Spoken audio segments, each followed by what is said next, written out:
Hai, halo semua, jumpa kembali di 7 Tanya. Dan tentunya setiap hari Senin kita balik lagi dengan cerita pengangguran negeri sipil.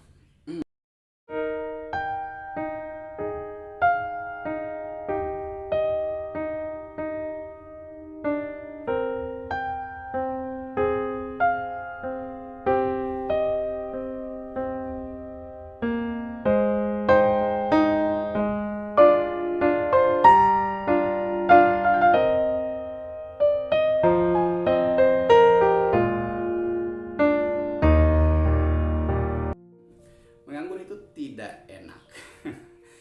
Tapi yang jelas ketika menganggur kita bisa melihat atau kita bisa mendapatkan banyak sekali berita dengan sekali scroll. Karena scroll seharian bisa banyak sekali berita yang kita dapat. Begini teman-teman, beberapa waktu lalu ada berita di daerah saya begitu, di kota saya, bahwa dari pemerintahan ada sidak, kurang lebih begitu ya.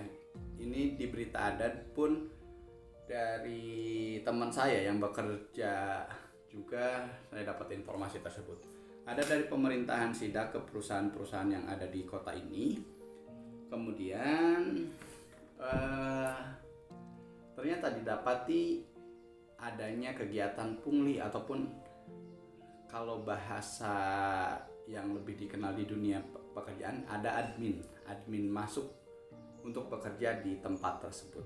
Nah, kali ini saya akan membahas 7 hal yang merugikan dari praktek pungutan liar atau admin masuk ini. Uang admin masuk, belum bekerja kita sudah dimintai atau dipatok sejumlah uang oleh oknum-oknum. Biasanya ini oknum-oknum pihak ketiga, entah itu oknum Karang Taruna suatu daerah tempat di mana pabrik itu berada, ataupun oknum-oknum LSM, biasanya kan seperti itu. Nah,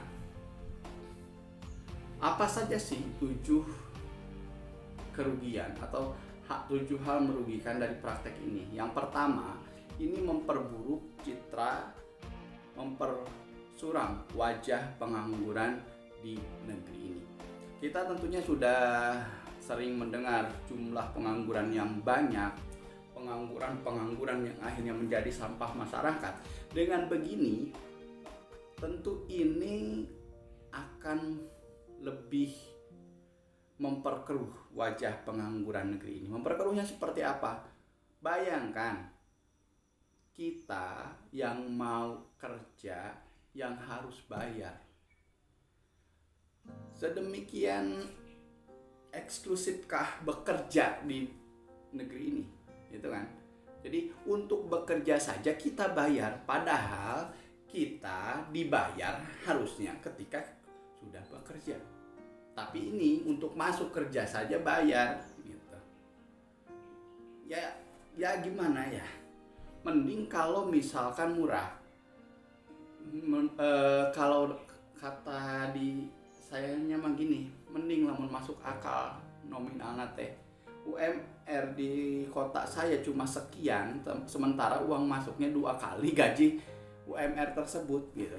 Mending kalau UMR-nya gede, terus ada uang masuknya lebih gede juga masuk akal. Mungkin kalau ini udah mah UMR-nya nggak terlalu gede, uang masuknya lebih gede 2 atau 3 kali dari UMR. Ada yang minta seperti itu. Ya ini semakin memperkeruh saja bahwa pengangguran ini yang merasa semakin tidak berguna.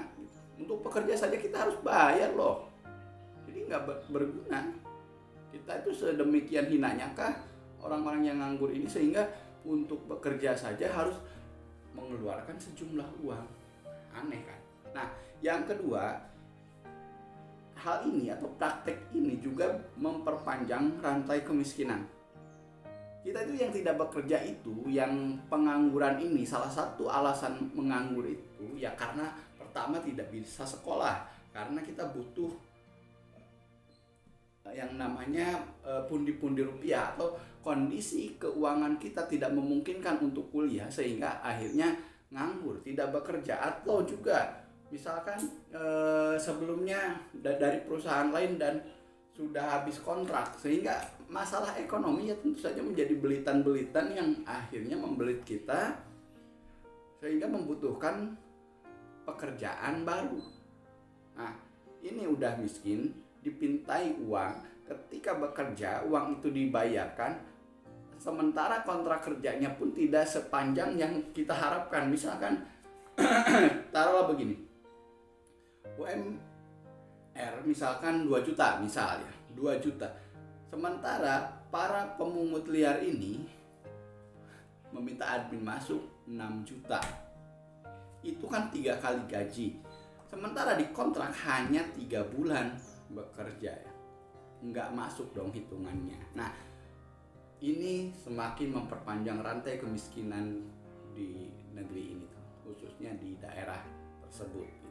Yang berikutnya, hal-hal seperti ini menjadi double kesusahan untuk kaum laki-laki yang nganggur. Bagaimana kita ketahui, banyak akhirnya industri-industri yang membuka lowongan besar-besaran untuk perempuan sementara tidak untuk laki-laki. Ditemukan juga hal-hal serupa untuk uang admin seperti itu. Saya pernah dimintai juga sejumlah uang 5 jutaan kalau nggak salah untuk masuk salah satu pabrik di kota ini. Sementara untuk perempuan masih ya walaupun dimintai uang tapi ya nominalnya di bawah cowok. Begitu susahnya cowok gitu kan. Jadi ketika ada hal-hal seperti ini ya yang cowok ya tambah susah lagi nyari kerja gitu kan.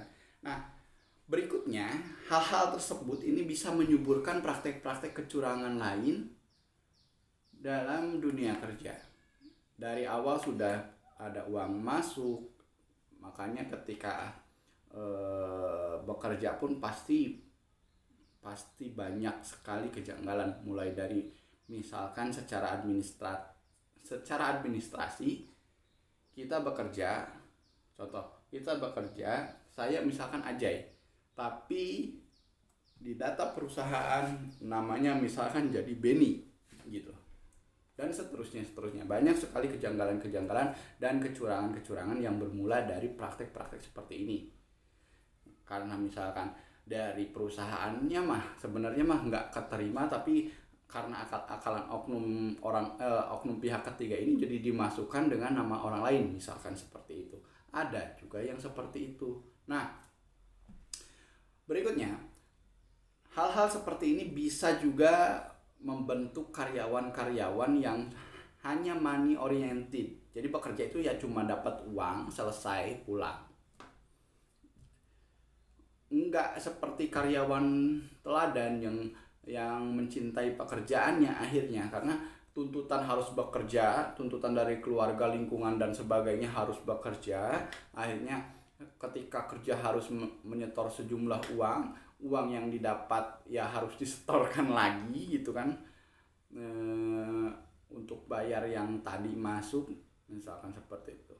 Begitu seterusnya. Jadi ya boro-boro mikirin karya, boro-boro mikirin kerjaan baik ataupun berkualitas, ya enggak, ya mikirinnya gimana caranya dapat uang, bayar, itu selesai. Sementara setelah selesai kontrak habis, ya udah gitu aja. Ya tidak akan ada peningkatan kualitas SDM dalam dunia kerja yang seperti ini gitu.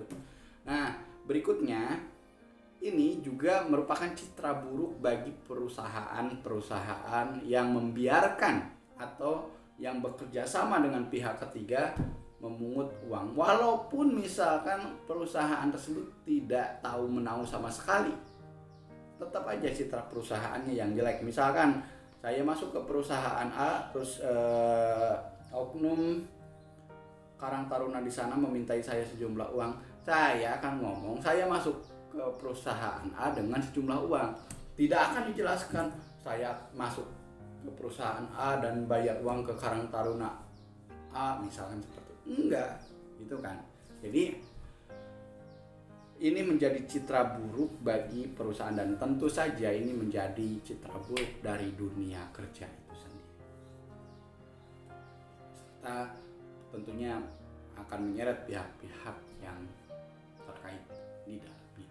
Oke, itu 7 hal merugikan praktek pungli ataupun admin uang masuk untuk bisa bekerja di sebuah perusahaan. Semoga hal ini bisa tertangani sehingga lebih bisa membuka lapangan pekerjaan untuk banyak orang. Itu saja. Sampai jumpa di cerita pengangguran listrik sipil berikutnya. Saya jadi